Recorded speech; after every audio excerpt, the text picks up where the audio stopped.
Napoleon Bonaparte was born on August 15, 1769, in the town of Ajaccio, on the island of Corsica. The island had been formally annexed by France only a year before his birth, and although it was now part of French territory, the culture of Corsica remained distinct. The island was mountainous, sparsely populated, and influenced strongly by local traditions rather than by continental French customs. Napoleon's family belonged to the lower ranks of Corsican nobility, respected locally, but far from wealthy. His father, Carlo Bonaparte, worked as a lawyer and occasionally represented Corsican families in administrative matters. His mother, Letizia, managed a large household with steady discipline. Napoleon was the second of 8 surviving children, and the household was often busy with the activity of siblings moving through daily routines. The Bonaparte home was modest.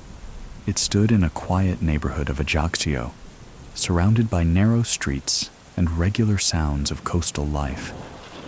The family lived comfortably, but without luxury.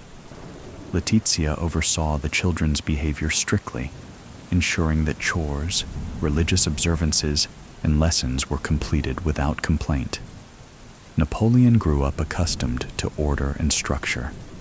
The island environment offered simple routines, walking along uneven paths, observing local gatherings, and listening to discussions about Corsican identity and its recent incorporation into France. These topics did not yet concern him deeply, but he absorbed them as part of the daily background. Napoleon received basic education at home in his early years. He learned reading, writing, arithmetic, and the fundamentals of religion. Tutors visited intermittently, and his father encouraged the children to study the French language, which was becoming increasingly important as Corsica adjusted to its new administrative framework. Napoleon showed early signs of introversion. He often preferred quiet activities, reading, copying passages, or studying maps, over outdoor games. While other children spent time in lively social play, he tended toward independent observation. His teachers noted that he worked diligently when given structured tasks, but could become withdrawn when faced with disorder or noise. Corsica, during Napoleon's childhood, was shifting gradually toward closer integration with France. French officials visited periodically, enforcing administrative changes and introducing new regulations. Napoleon observed these developments from a distance without forming strong opinions. He saw French uniforms in Ajaccio, heard conversations about political adjustments, and sensed that the island was undergoing a transition. His father, Carlo, increasingly supported the idea of aligning with France, recognizing opportunities for his children within the French educational system. These realizations took shape slowly, discussed within the household as practical considerations rather than ideological choices. Napoleon grew up close to several of his siblings, especially Joseph, the eldest. The two often studied together, shared sleeping quarters, and participated in the same lessons. Their relationship was steady rather than competitive. Joseph tended to be more sociable, while Napoleon remained focused on structured tasks and solitary study. Letizia's influence was particularly strong. Her discipline created a household environment in which responsibility was expected and emotional expression was measured. Napoleon absorbed these expectations early, shaping the habits he would carry long into adulthood. The physical surroundings of Ajaccio left a lasting impression. The sound of waves along the coast, steep hills rising behind the town, and the stone buildings arranged in orderly clusters. Napoleon spent time walking through these settings quietly, observing the rhythms of island life. He developed a calm familiarity with patterns of daily work, seasonal changes, and the steady routines of small communities. Nothing in his childhood suggested an extraordinary future. His early years were marked by modest living conditions, a disciplined household, a quiet disposition, structured learning, an environment of gradual political change. These formed the background of a childhood that unfolded predictably and without dramatic incident. As Napoleon approached the age of 9, his father sought broader educational opportunities for him and Joseph. The decision was influenced by practical realities. Corsica's schools were limited, and advancement within the new French administrative system would require a French education. This decision set the stage for Napoleon's departure from the island, a quiet but significant transition that would shape the next chapter of his life. He would soon leave Corsica to enter the structured world of French military schooling, far from the familiar routines of his childhood. In 1779, at the age of 9, Napoleon Bonaparte left Corsica for the French mainland. The journey marked his first time away from the island of his childhood. He traveled with his father and his older brother Joseph, moving from the quiet routines of Ajaccio to the more formal world of French education. The change was gradual rather than abrupt, but it introduced new environments, new expectations, and new habits of daily life. Napoleon was enrolled at the Military Academy of Brienne, a school designed for boys preparing for roles in the French officer corps. The institution was orderly, structured, and governed by a clear routine. There were scheduled lessons, regulated meals, and designated periods for study and exercise. Napoleon adjusted to this environment slowly. His Corsican accent set him apart from the other students, and differences in language and background created a sense of distance between him and his classmates. He did not form many friendships, preferring to remain focused on schoolwork. At Brienne, Napoleon showed particular interest in mathematics. The subject suited his preference for precision, structure, and predictability. He studied geometry and algebra carefully, found comfort in clear procedures, and performed well in examinations. He also studied history, geography, Latin, and French literature, though his progress varied across subjects. His French remained imperfect for several years, and he worked diligently, often alone, to improve it. Napoleon developed a habit of completing assignments early, allowing himself extra time to revise or repeat lessons. Teachers noted his seriousness, attention to detail, and willingness to spend long hours in quiet study. Socially, Napoleon remained reserved. He did not participate frequently in games or lively gatherings. Instead, he spent time reading, writing brief reflections, or walking by himself around the academy grounds. He kept his thoughts private and spoke only when necessary. His classmates later remembered him as someone who appeared self-contained, neither seeking conflict nor eager for conversation. This habit of solitude persisted throughout his years at Brienne. Although Brienne was not a military camp, it introduced students to the basics of military discipline. Marching drills, handling simple weapons, learning basic fortification principles, studying the organization of armies. Napoleon absorbed these lessons carefully. He was not yet distinguished among the students, but he demonstrated a quiet understanding of procedures and an interest in strategic exercises. Outside formal instruction, Napoleon spent considerable time studying maps. He used atlases and geographical texts to learn about borders, rivers, and terrain features. These studies were not part of any specific assignment. He simply enjoyed the clarity of geographical information. He also read books about ancient history, particularly works on Roman warfare and governance. He did not discuss these readings publicly, but he took notes and reflected on the events described in the texts. In 1784, Napoleon was selected to attend the École Militaire in Paris, a more advanced institution dedicated to training future officers. The selection was based on academic performance, teacher recommendations, and his aptitude in mathematics. He moved from the rural environment of Brienne to the more formal and structured setting of Paris. The École Militaire offered specialized instruction, better facilities, and a broader range of subjects.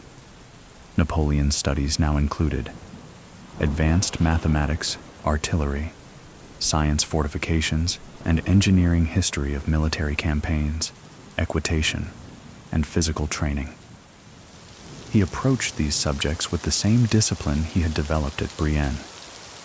Paris introduced Napoleon to a busier world, larger buildings, heavier traffic, and more frequent public gatherings. He did not immerse himself in the city's cultural life. Instead, he remained focused on the academy's schedule. His free time was spent reading, preparing lessons, and writing short reflections for personal use. Although the political climate of France was slowly shifting toward tension, Napoleon paid limited attention to these developments. He was aware of public discussions, but remained occupied with academic responsibilities. In 1785, after completing an accelerated course of study, Napoleon graduated from the École Militaire. His performance, particularly in mathematics and artillery studies, earned him a commission as a second lieutenant in the artillery. The appointment marked the end of his student years. He had spent 6 years in French military schools, living within structured routines that suited his temperament. His next chapter would take him into the early stages of military service, years marked by modest responsibilities, limited resources, and the first quiet steps of his professional life. When Napoleon graduated from the École Militaire in 1785, he received his commission as a second lieutenant in the artillery. He was assigned to the La Fère regiment, one of the more respected artillery units in the French army. His new position did not bring dramatic responsibilities. Instead, it introduced him to the steady rhythms of garrison life, administrative tasks, and the early requirements of military discipline. Napoleon's initial duties were practical and unremarkable. He supervised small teams of soldiers, maintained artillery equipment, and performed routine inspections. Artillery work required precision, and Napoleon applied the same habits he had developed in school: careful note-taking, methodical checking of supplies, slow adjustments rather than sudden changes. He spent long hours reviewing calculations related to cannon placement, ammunition storage, and fortification design. These tasks were not glamorous, but they suited his preference for exactness. Life as a junior officer involved modest pay. Napoleon lived simply, renting small rooms and often limiting his expenses. He purchased books more frequently than he purchased furnishings. His free time was spent reading, studying military history, or writing short reflections on political and social issues. He maintained limited social connections. Most evenings were quiet, filled with solitary study rather than gatherings or celebrations. His letters from this period reveal financial struggles and concerns about providing for his family in Corsica. During the late 1780s, France's political atmosphere began shifting. Discussions about taxation, representation, and reform grew more intense. Napoleon observed these developments but did not participate in political movements. He was still a young officer with responsibilities that kept him occupied. He took interest in the writings of philosophers and studied the arguments of reformers, but mostly as intellectual exercises rather than as commitments. He followed events with curiosity, but maintained distance from activism. When Napoleon received extended leave, he often returned to Corsica. His visits involved family matters, local administrative issues, and observations of growing tensions between Corsicans who favored autonomy and those who aligned with France.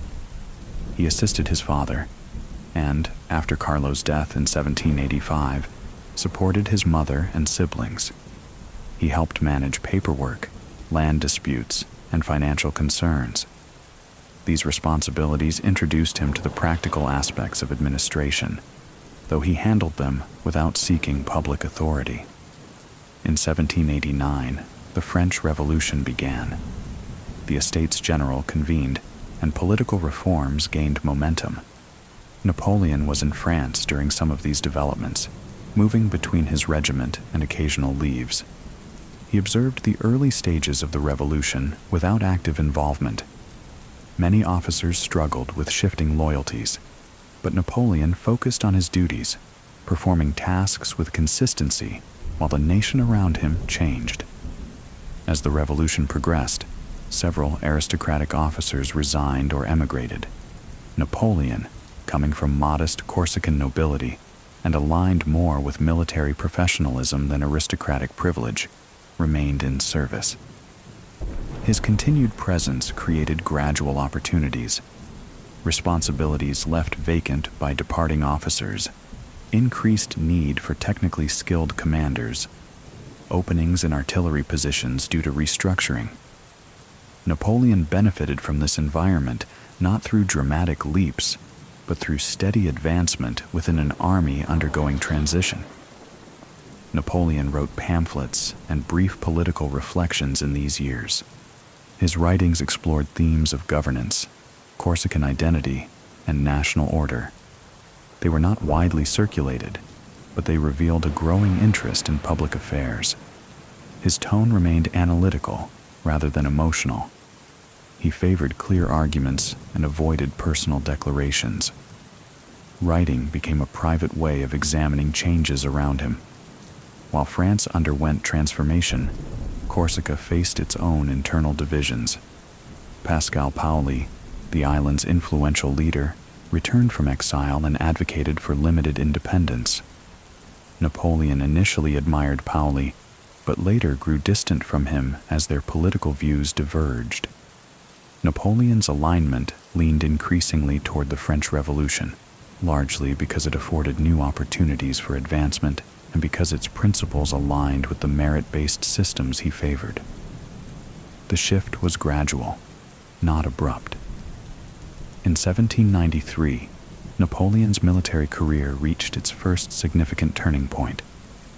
Royalists in the city of Toulon invited British forces to occupy the port in opposition to the revolutionary government.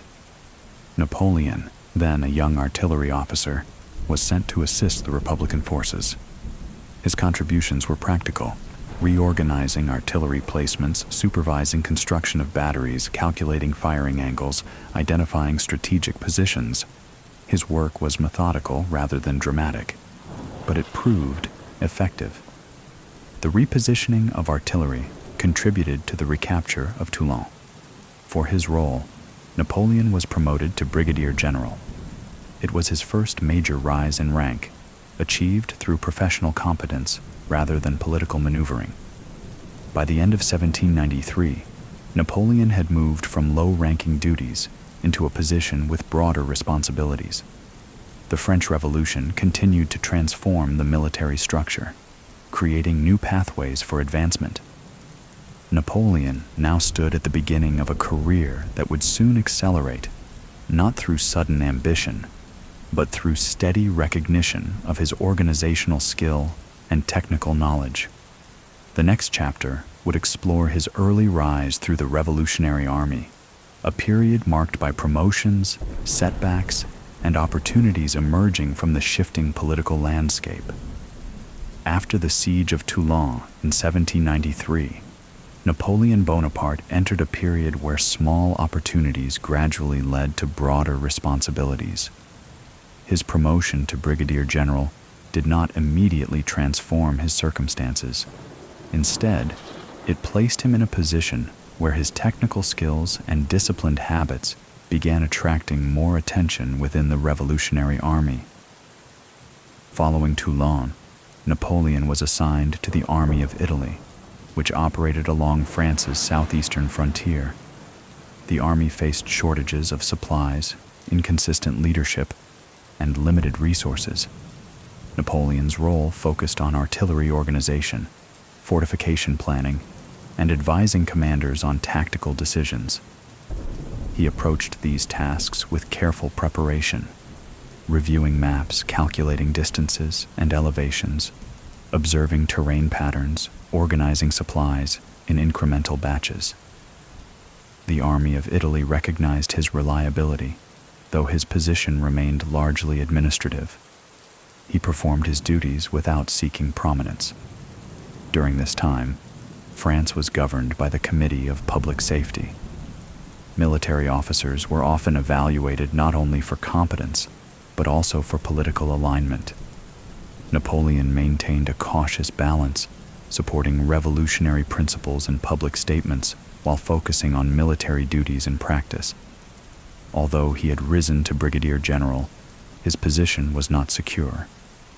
In 1794, after the fall of Robespierre and the end of the Reign of Terror, many officers associated with earlier factions were reviewed. Napoleon, who had connections with several figures now out of favor, was briefly placed under house arrest. The arrest was not lengthy. After inquiries, he was released quietly, with no further consequences. He returned to military duties, but found himself without an active command for several months.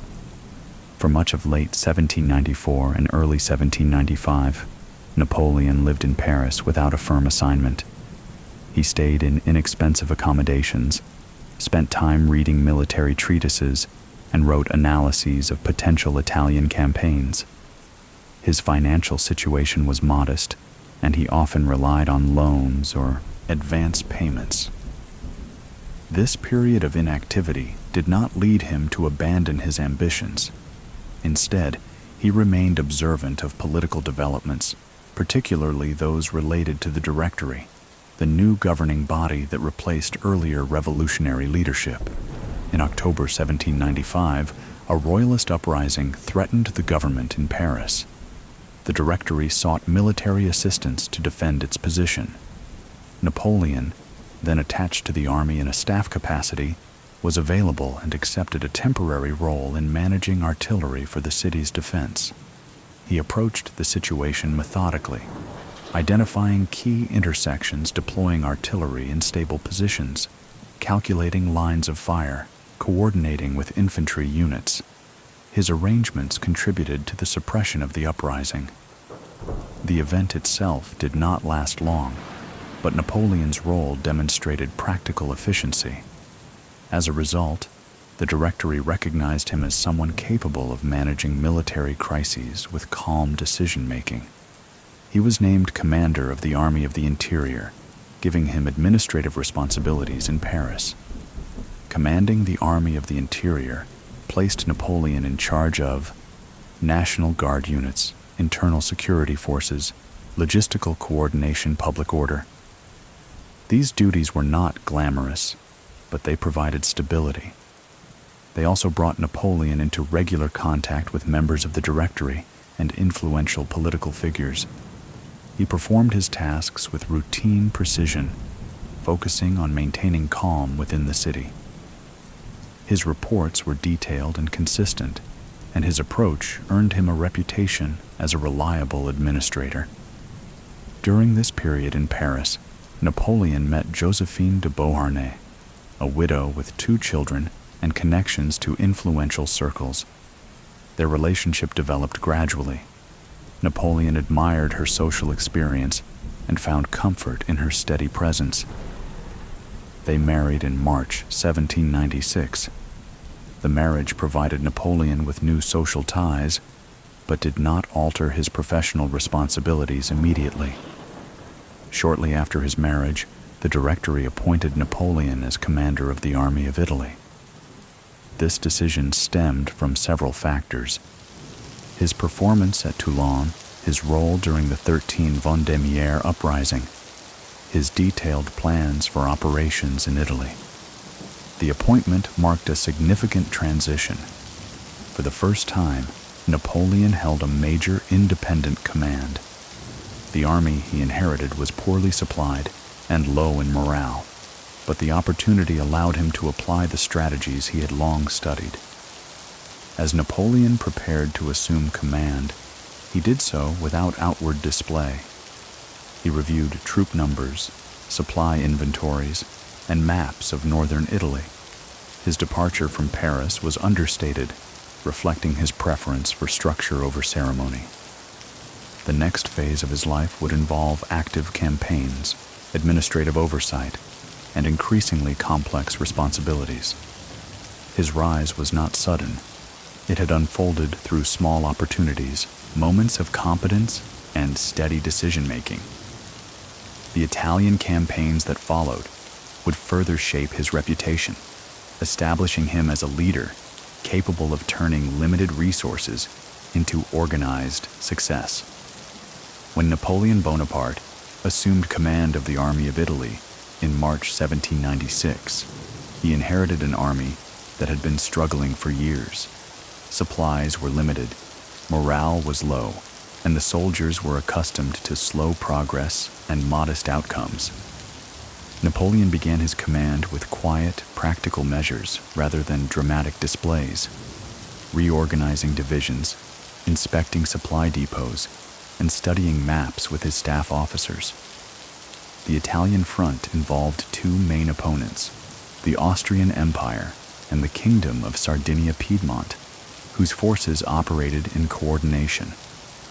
The terrain was mountainous and roads were narrow, requiring careful planning. Napoleon spent the early days of his command adjusting the structure of the army.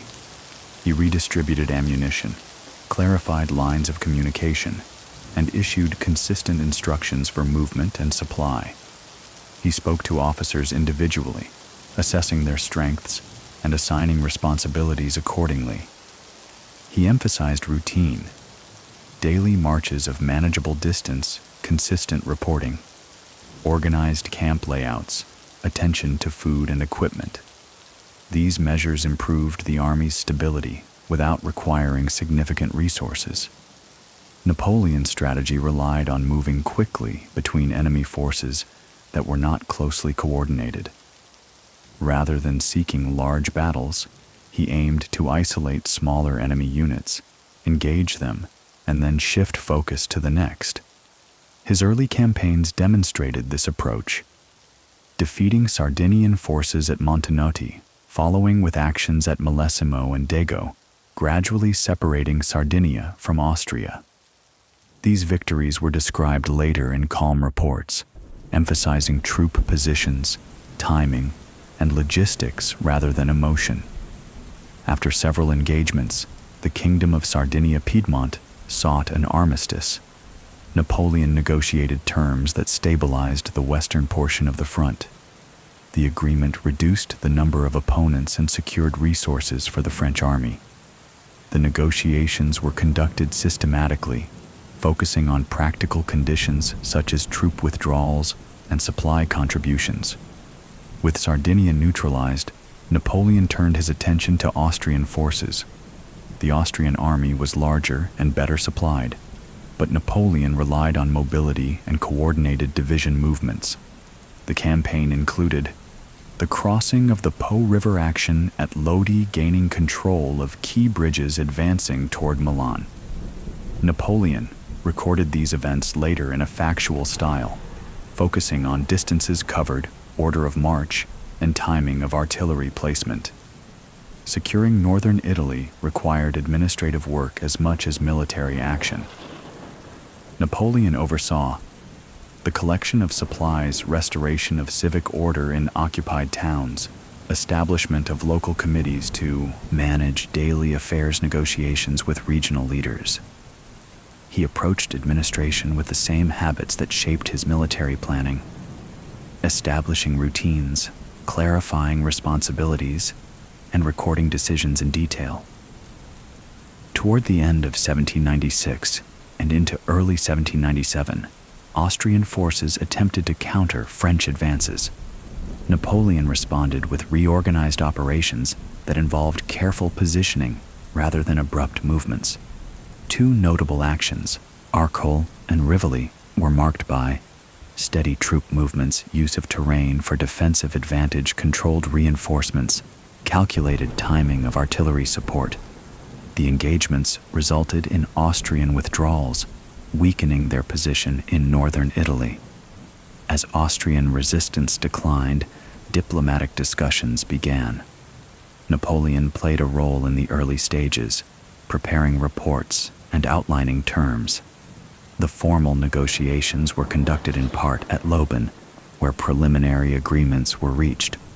Napoleon's involvement was practical, focusing on territorial adjustments, demobilization, and administrative arrangements rather than grand political statements. In 1797, Napoleon returned to France briefly to meet with the Directory.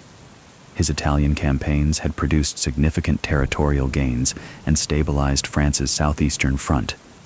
His reports were clear and detailed, emphasizing logistics, cooperation among divisions, and incremental progress. Public recognition grew, but Napoleon maintained his usual reserved demeanor in official settings. He accepted acknowledgments from the Directory, met with administrators, and reviewed ongoing military concerns.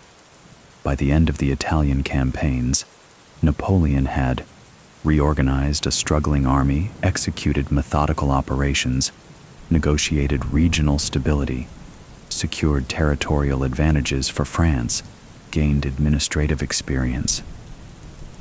These outcomes were the result of long months of routine work, careful planning, and practical decisions, not sudden bursts of brilliance. His next chapter would involve a new assignment, an expedition to Egypt, shaped by scientific curiosity, logistical challenges, and the complex political environment of the late 1790s.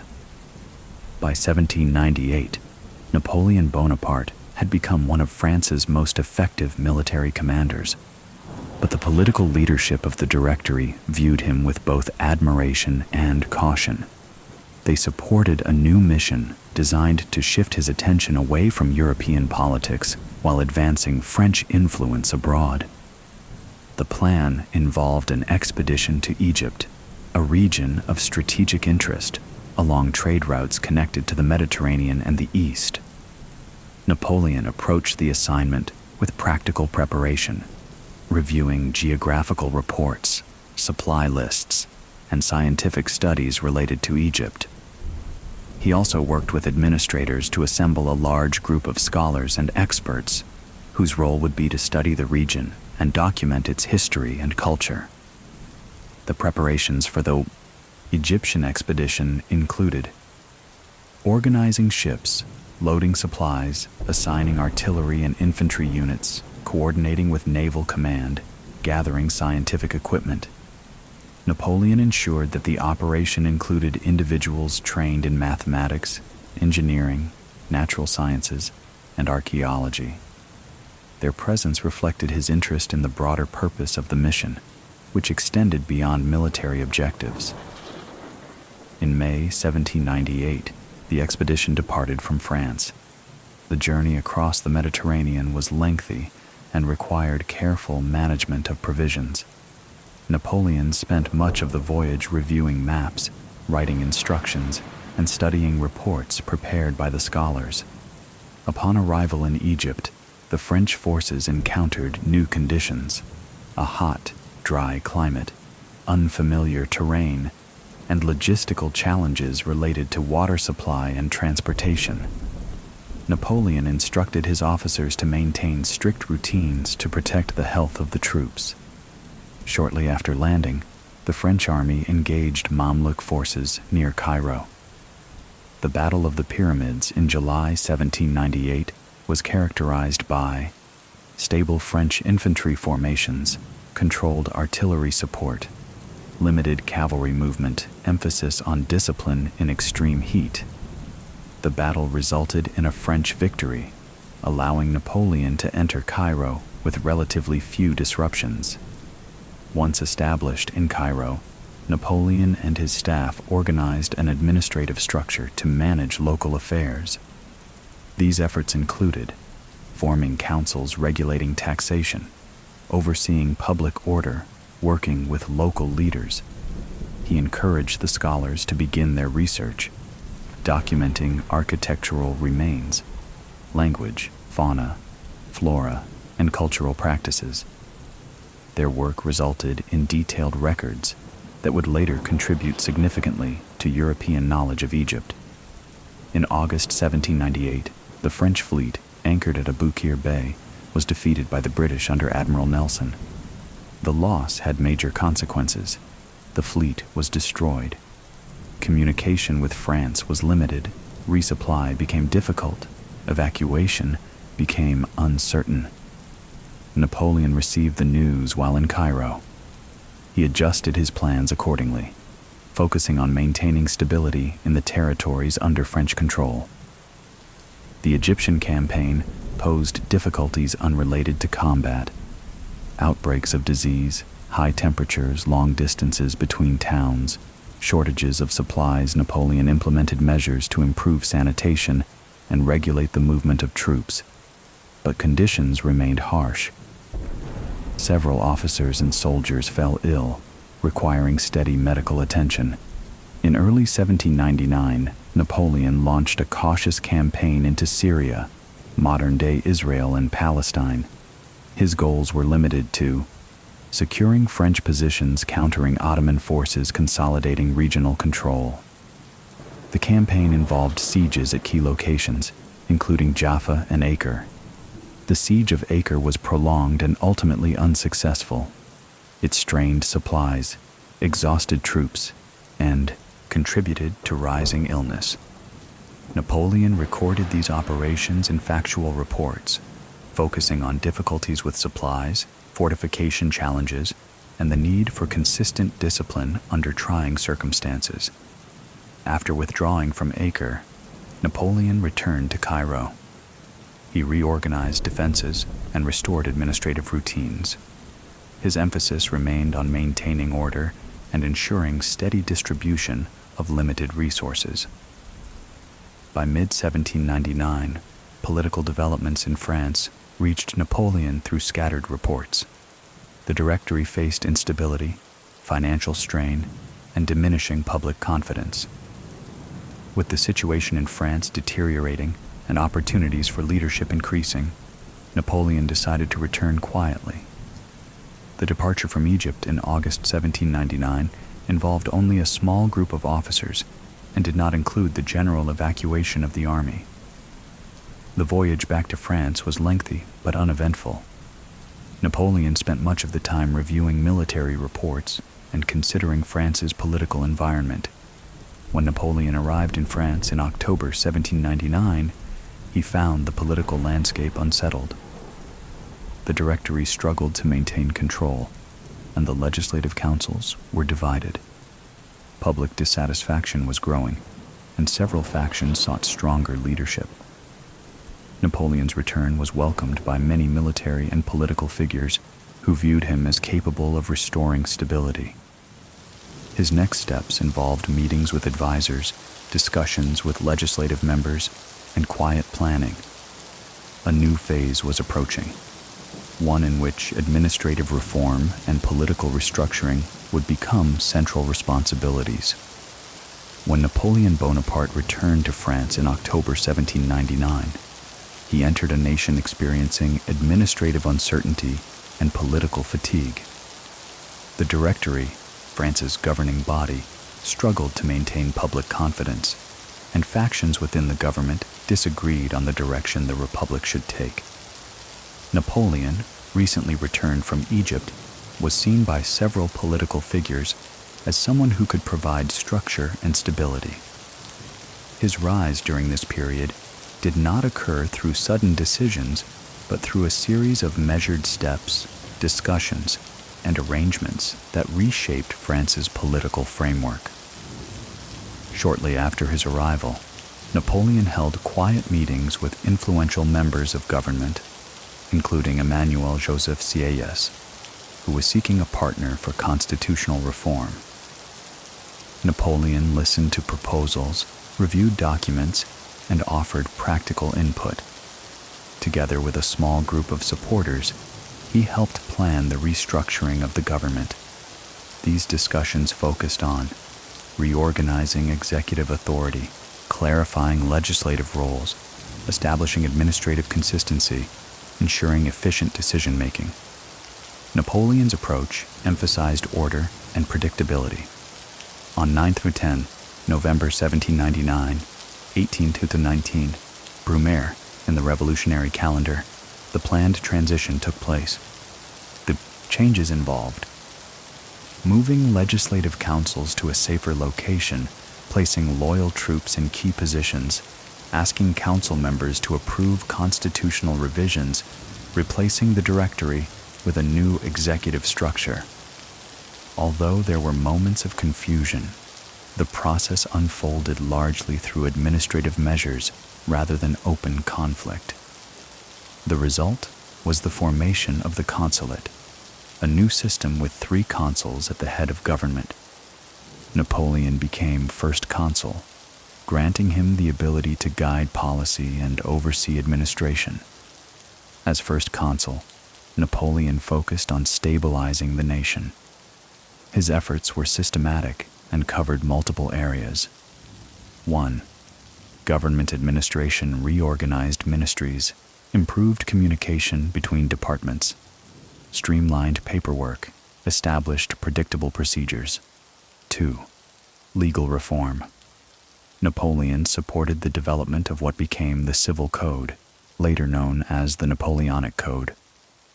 The early work involved reviewing existing laws, identifying inconsistencies, and drafting simplified legal principles that could be applied uniformly across France. 3. Financial stabilization.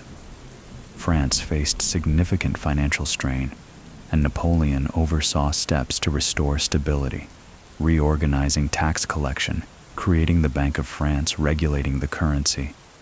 These measures improved government revenue and public confidence. 4. Public works. Napoleon encouraged construction projects, including roads, bridges, canals, public buildings. These projects were practical attempts to improve transportation and support economic activity. Recognizing the importance of consistent instruction, Napoleon supported the establishment of lycées, secondary schools designed to prepare students for administrative and military roles. The curriculum emphasized mathematics, science, and structured learning. This system aimed to create a reliable supply of trained civil servants and officers. Napoleon sought to reduce tension between the Republic and the Catholic Church. The Concordat of 1801 was negotiated to recognize Catholicism as the faith of the majority, allow freedom of religious practice, reorganize the clergy, clarify the Church's relationship with the state. The agreement brought predictability to religious affairs without restoring the Church's former political power. Although peace negotiations followed Napoleon's rise, conflicts with Austria and Britain resumed. He managed these situations with careful coordination of military and diplomatic efforts. The Battle of Marengo in 1800, followed by later negotiations, led to a period of relative calm in Europe. Peace with Britain, the Treaty of Amiens, 1802, temporarily reduced international tension. During the consulate, public support for Napoleon increased gradually. Citizens appreciated the improved stability, consistent administration, and visible public works. Government officials valued the clarity of the new systems. In 1802, Napoleon was named first consul for life, a change approved through a public referendum. The decision reflected the perception that France required ongoing, centralized leadership. By 1804, the consulate had succeeded in restoring order, improving finances, and establishing administrative uniformity. The political environment, shaped by repeated wars and internal divisions, continued to favor strong leadership. Discussions began regarding the creation of a new system that would formalize Napoleon's authority. These conversations involved concerns about stability, the need for reliable succession, public desire for long-term order. The outcome moved gradually toward the establishment of a new title and a new phase of governance. Napoleon's transition from first consul to emperor was not abrupt. It followed years of administrative improvement and public support for continuity. A new chapter was approaching, one defined by expanded influence and broader responsibilities. By 1804, France had undergone several years of administrative stabilization under the consulate. Public support for Napoleon Bonaparte remained strong, and political leaders discussed ways to ensure continuity of governance. The idea of creating an imperial title developed gradually, framed as a method of protecting the reforms and administrative structures already in place. Napoleon approached the discussions cautiously, participating in legal reviews, attending council meetings, and overseeing preparations for constitutional adjustments. These processes unfolded steadily, leading to the establishment of a new political identity. In May 1804, the Senate formally proclaimed Napoleon Emperor of the French. The decision was confirmed through a public referendum. Napoleon accepted the title as a continuation of the work he had already undertaken, centralizing authority, coordinating administration, and managing national affairs. The coronation took place in December 1804 in Paris. It was a ceremonial event recorded in detailed reports, describing the attendance of government officials, members of the clergy, and representative bodies. Napoleon viewed the ceremony as an administrative formality rather than a personal transformation. His responsibilities remained similar, though his authority was now formally recognized as hereditary. With the imperial title established, Napoleon continued to develop the structures of governance. 1. Legal administration, implementation of the civil code across French territories, standardization of criminal and commercial laws, expansion of judicial oversight. 2. Provincial administration, appointment of prefects to manage regions, clear reporting requirements, uniform guidelines for taxation and public works. 3. Economic measures, continued support for the Bank of France, regulation of industry, modest trade adjustments. These measures did not involve sudden innovation.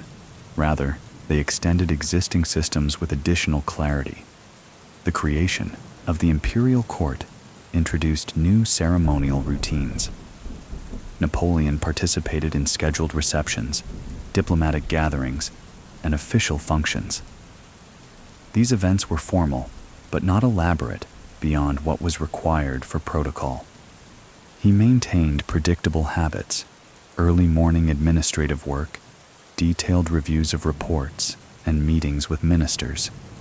His interest remained rooted in organization rather than pageantry. Europe during this period was marked by shifting alliances. Napoleon used diplomacy to establish treaties, manage relationships with neighboring states, and maintain stability where possible. One of the major policies introduced was the Continental System, designed to restrict British trade by regulating European ports. The policy required cooperation from allied and dependent states, and its enforcement demanded administrative attention. The Continental System produced mixed outcomes. While it affected British trade to some extent, it also imposed economic strain on regions within the empire. Napoleon monitored these conditions through reports and adjusted measures when necessary. Though the empire emphasized administrative stability, conflicts with other European powers resumed. 1. The War of the Third Coalition, 1805 movement of troops across Central Europe, coordinated operations with Allied states' victory at the Battle of Austerlitz. The campaign demonstrated effective logistical planning and precise troop coordination. 2. The War of the Fourth Coalition, 1806-1807, actions at Jena and Auerstedt, organization of new administrative regions, Treaty of Tilsit. These efforts expanded French influence in Central and Eastern Europe. 3. The Peninsular War, 1808 onward. Napoleon's involvement in Spain and Portugal developed gradually. Initial administrative decisions gave way to prolonged military commitments, requiring steady reinforcement of troops and supplies. 4. The War of the Fifth Coalition, 1809, renewed conflict with Austria, engagement at Wagram, further administrative adjustments. Each campaign was followed by reports on finances, supply lines, and regional governance. During these years, Napoleon introduced or expanded several domestic initiatives, cultural institutions, improvements to Parisian infrastructure, expansion of educational systems, publication of standardized codes. He supervised these projects through ministerial correspondence and scheduled reviews. In 1810, Napoleon married Marie-Louise of Austria, following the annulment of his marriage to Josephine. The marriage served both personal and diplomatic purposes, strengthening ties with Austria. In 1811, the birth of his son, Napoleon II, provided an heir to the imperial title. Reports from the time emphasized the stability that hereditary succession was expected to bring. Although the empire reached its broadest territorial extent during this period, several challenges quietly emerged. Economic strain from the continental system, ongoing commitments in Spain, administrative pressure on newly annexed regions, increasing resistance within parts of Europe. These issues developed gradually, without immediate crisis, but they introduced complexities that would later influence the empire's stability. By 1812, Napoleon had established an extensive administrative and territorial system across Europe. His responsibilities included managing treaties, supervising ministers, coordinating military forces, and ensuring legal uniformity. The next stage of his life would involve the increasing difficulties of maintaining such a large structure. A new campaign, one directed toward Russia, was approaching, bringing logistical and environmental challenges that would shape the gradual decline of his influence. By 1812, the French Empire had reached its widest territorial extent. Administration, legislation, and military organization were functioning on a large scale, but maintaining such a system required constant supervision. Small challenges in various regions began to accumulate, creating subtle signs of strain. These developments did not produce immediate collapse, but they indicated the increasing difficulty of managing widespread commitments. A major campaign, one intended to influence diplomatic relations with Russia, became the turning point, not through sudden defeat, but through slow logistical deterioration and environmental hardship. Napoleon entered the Russian campaign with extensive planning. He reviewed supply needs, transportation routes, and seasonal conditions. The army gathered from multiple regions, forming a large multinational force. Napoleon's intent was to encourage Russia to rejoin the continental system and restore the diplomatic balance of previous years. The campaign began in June 1812. The distances involved were greater than those of earlier operations, and the Russian forces retreated gradually into the interior. This tactic forced the French army to advance deeper into unfamiliar territory, extending supply lines across long distances. As the army moved farther east, supply challenges increased. Roads became difficult to traverse, access to food and forage declined, wagons. Deteriorated communication between units slowed.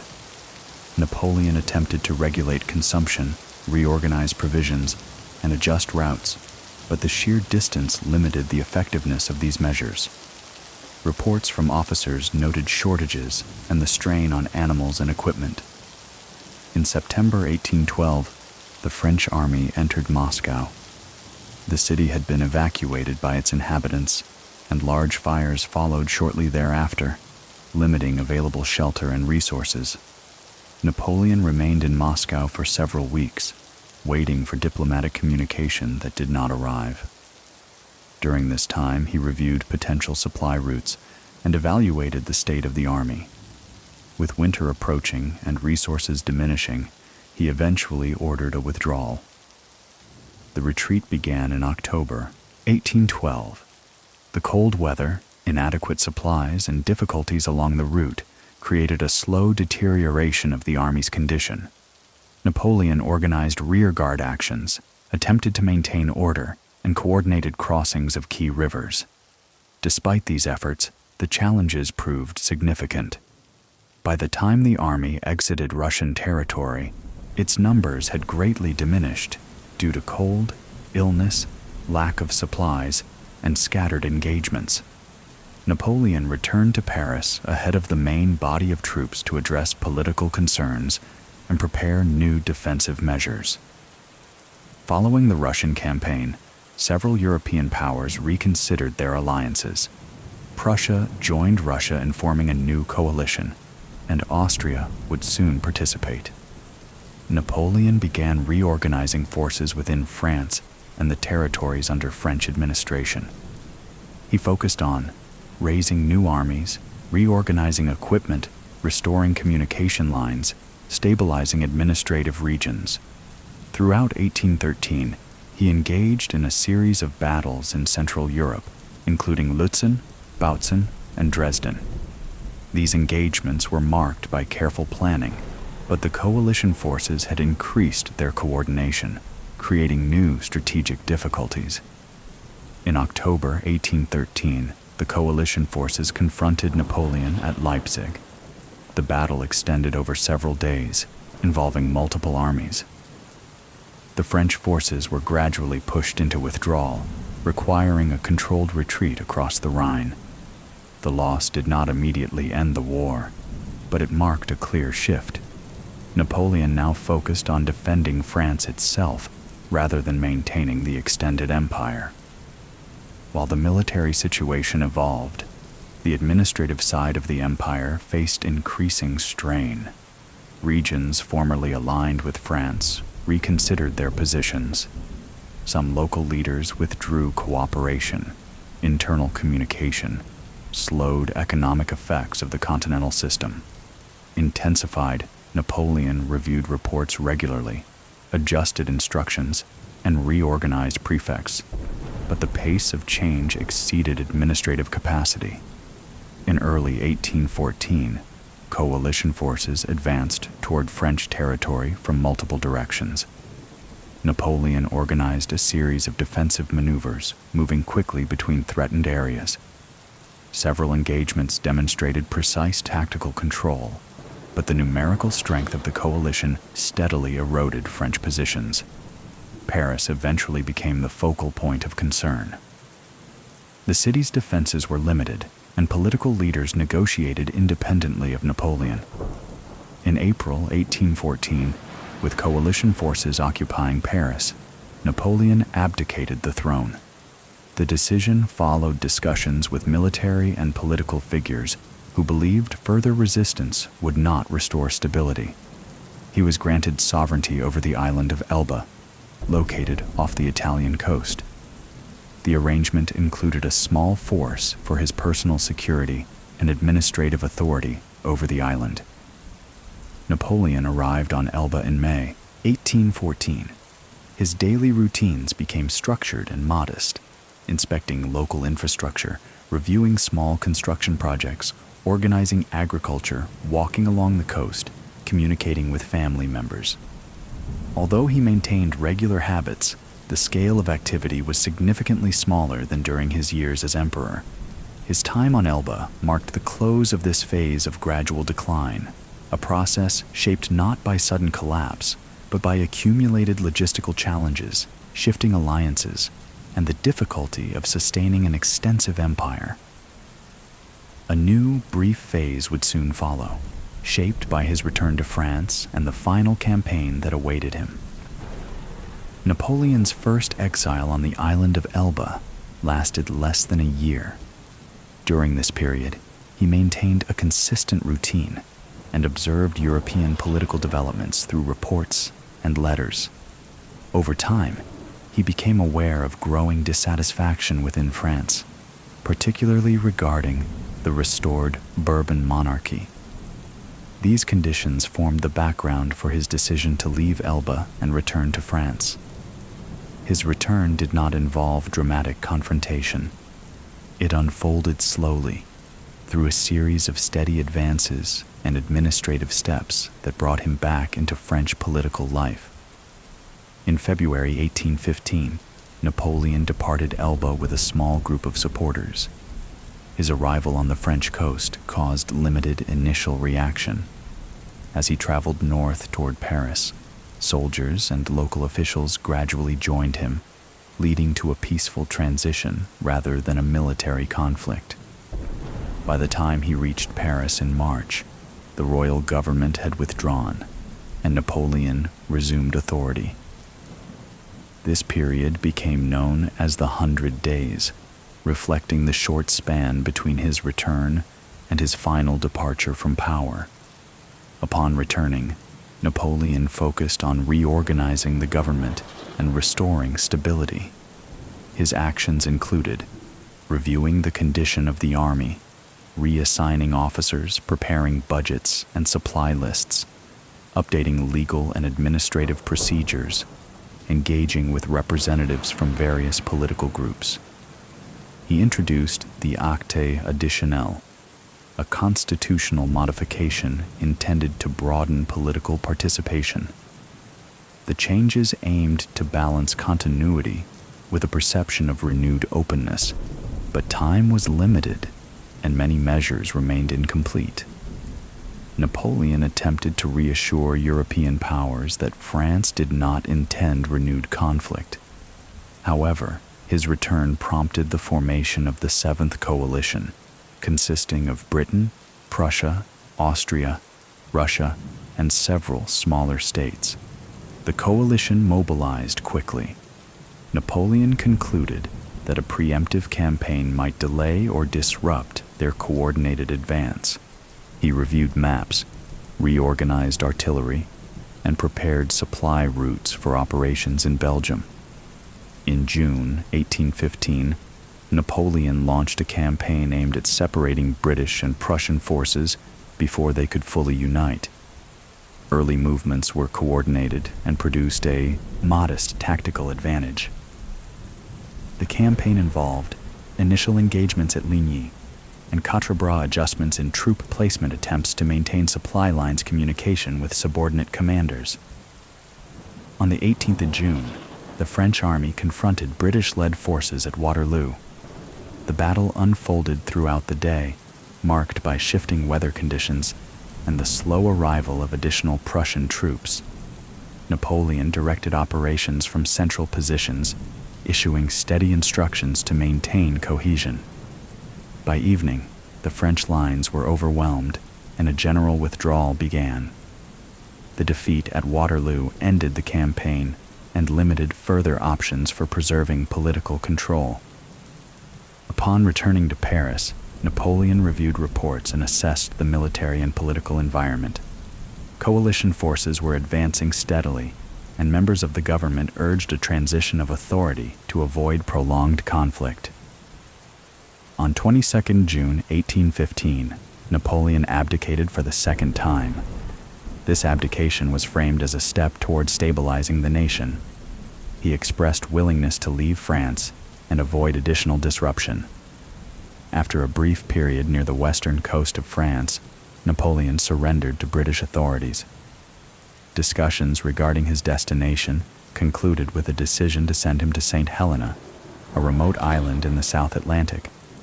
The location was chosen for its isolation and limited strategic significance. The journey took several weeks. Napoleon spent the voyage reading, dictating reflections, and reviewing past events.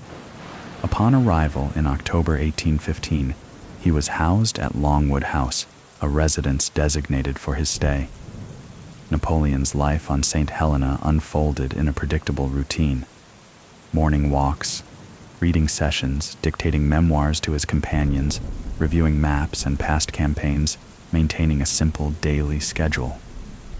The climate was humid, and the house required constant maintenance.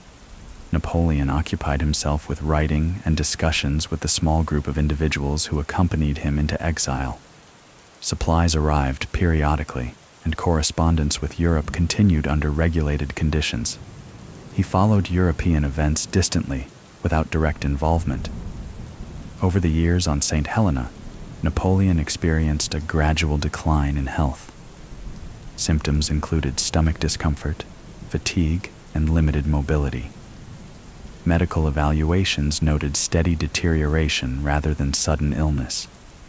Despite these challenges, he continued to dictate memoirs, review historical works, and maintain structured habits. His days became quieter, and physical activity decreased. In early 1821, Napoleon's condition worsened. He spent increasing time resting, receiving visitors infrequently. His companions recorded his statements, reflections, and administrative notes. Napoleon died on 5th of May 1821. His passing was calm, witnessed by members of his household. He was buried on the island in a designated valley. Years later, his remains were returned to France and placed in the Invalides in Paris. But this occurred long after the events of his life. After Napoleon's death, historians, scholars, and political leaders debated his impact on Europe. Assessments developed slowly, shaped by his administrative reforms, the Napoleonic Code, changes in military organization, the reshaping of European boundaries, long-term influence on legal and educational systems. These evaluations evolved over decades, reflecting different perspectives and national contexts. Napoleon's life, though marked by well-known events, followed a steady progression of responsibilities, administrative tasks, gradual rises, and incremental declines. His final years brought this progression to a quiet conclusion, marked by routine and reflection. Napoleon Bonaparte's life did not unfold in sudden leaps, even if history often remembers it that way. When viewed closely, it becomes a sequence of gradual developments, quiet opportunities, methodical decisions, long stretches of administrative work, and responsibilities that increased step by step. His childhood in Corsica introduced him to discipline and modest expectations. His school years in France taught him the value of structure and preparation. His early military career involved small assignments, detailed planning, and long periods of routine. Each stage built slowly upon the one before it. As a commander, he organized armies through steady procedures. As a political leader, he reshaped institutions by clarifying laws, reorganizing departments, and creating systems designed to function predictably. Even the largest campaigns in his life were preceded by months of preparation, reviews of supply lists, and measured assessments of the challenges ahead. When difficulties emerged, they did so in similar increments. Logistical strain, administrative pressure, shifting alliances, and the growing weight of managing an extensive empire. His decline was not abrupt, but developed gradually, shaped by distance, resources, and the natural limits of large systems. His final years on St. Helena brought these patterns to a quiet conclusion. Without armies to direct or governments to oversee, Napoleon returned to the small routines that had shaped his youth: reading, writing, reviewing, and maintaining order within the boundaries of each day. His life ended far from the activity that had defined much of his career, in a setting where reflection replaced responsibility. Today, his legacy appears not only in the well-known events that fill history books, but also in the quieter structures he helped shape: legal codes, educational systems, and administrative practices that outlasted him. These elements endure precisely because they were built methodically and with attention to detail. Seen through a calm chronological lens, Napoleon's story becomes less a tale of dramatic conquest and more the long, steady journey of a man who moved through responsibility after responsibility, adjusting systems, solving problems, and working within the limitations of each new environment. And as his life settled into stillness on a remote island, it closed in the same measured rhythm that had quietly guided it from the beginning.